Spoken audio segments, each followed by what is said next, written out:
या कोकणामध्ये भारतीय जनता पार्टीचा प्रचार आणि प्रसार हा मोठ्या प्रमाणात होत आहे. या महाराष्ट्रामध्ये देवाभाऊंचं नेतृत्व आहे आणि या देवाभाऊंच्या नेतृत्वाखाली आदरणीय प्रदेशाध्यक्ष रवींद्र भाऊ चव्हाण यांच्या माध्यमातून या कोकणामध्ये भारतीय जनता पार्टी या ठिकाणी वाढते असं दिसत आहे.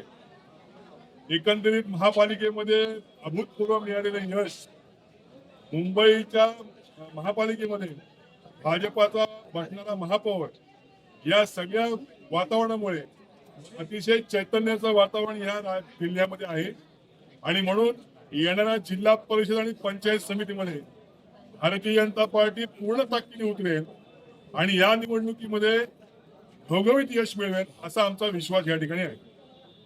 खेडमध्ये किती जागांवरती आपले उमेदवार राहणार आहेत? आम्ही सर्व पंचायत समिती गणावरती आम्ही उमेदवार उभे करते आहोत. आम्ही जिल्हा परिषदेच्या काही जागा या ठिकाणी वरिष्ठ पातळीवर जसा आदेश आलेला आहे त्या आदेशान्वये आम्ही जिल्हा परिषदेचे उमेदवार या ठिकाणी भरत आहोत.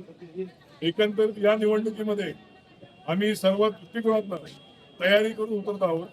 आमचे तालुका अध्यक्ष विनोदजी चाळके असतील, ऋषिकेशजी मोरे असतील, आमचे ज्येष्ठ मार्गदर्शक राजूभाई रेड्डी असतील आणि जिल्ह्याचे पदाधिकारी यांनी पूर्ण लक्ष या कोकणाकडे दिलेलं आहे, या खेड मतदारसंघाकडे दिलेलं आहे आणि येणाऱ्या 5 तारखेच्या निवडणुकीमध्ये भारतीय जनता पार्टीचा झेंडा या जिल्हा परिषदेमध्ये आणि पंचायत समितीमध्ये फडकताना आपल्याला दिसेल असा ठाम विश्वास आमचा आहे.